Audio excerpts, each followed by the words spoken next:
Hi hello friends எல்லாம் எப்படி இருக்கீங்க? நான் இப்போ சென்னை கிளம்பிட்டுருக்கேன் அப்படியே ஃப்ரெண்ட்ஸ் கூட. இவர் தான் என்னோடய ஃப்ரெண்ட். இவர் என்ன வந்து பார்த்திங்கன்னா திருப்பூர் ரயில்வே ஸ்டேஷனில் ட்ராப் பண்ணிவிட்டு அவர் கிளம்பிடுவார். ரொம்ப நைஸ் பர்சன். நல்லா ஜாலியாக அப்படியே ஸ்கூட்டி எடுத்துகிட்டு வெயிட் பண்ணிட்டு போயிட்டு இருந்தோம். திருப்பூர் ரயில்வே ஸ்டேஷன் வந்துட்டேன். இங்கேருந்து ட்ரெயின் ஏறி ஈரோடு போகிறதா பிளான். அங்கேருந்து வந்து பார்த்திங்கன்னா ஏற்காடு எக்ஸ்பிரஸ் இருந்துச்சு. அந்த எக்ஸ்பிரஸில் போகணும். அதுதான் என்னோடய பிளானாக இருந்துச்சு. இப்போ ஈரோடுக்கு எதுக்காக போகிறேன்னா ஒரு சின்ன ஒர்க், அதுக்காக போயிட்டுருக்கேன். இங்கே பாருங்களேன், இப்போ ரயில்வே ஸ்டேஷன் அமைதியாக தான் இருக்குது. ஒரு நல்ல வீக் டேயில் தான் பிளான் பண்ணியிருந்தேன் ஸோ கிளம்புறதுக்கு. ஸோ ரஷ் இல்லை, டிக்கெட்டும் என்னால் புக் பண்ண முடியல. ஸோ ஜென்ரலாக தான் போகணும். இப்போ பாருங்கன்னா ஒரு சூப்பரான ட்ரெயின் காமிக்கிறேன் உங்களுக்கு. ரொம்ப நைஸாக இருக்குது. இது பெங்களூர்லேருந்து வருதுன்னு நினைக்கிறேன். ரொம்ப கிளாசிக் லுக்கில் இருக்குது. ஃபுல் ஏசியில் பண்ணியிருக்காங்க.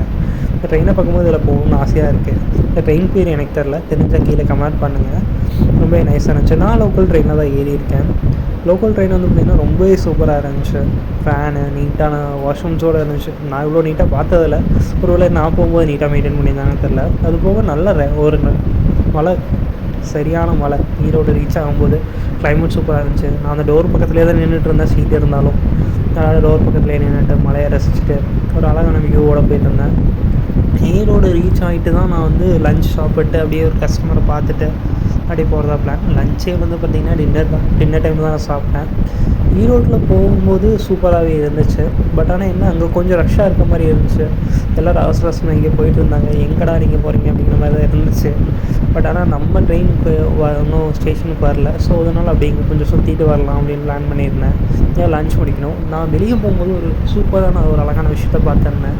ரொம்ப சூப்பராக இருந்துச்சு. நீங்களும் அதை பாருங்கள், நான் உங்களுக்கு ஷோ பண்ணுறேன்.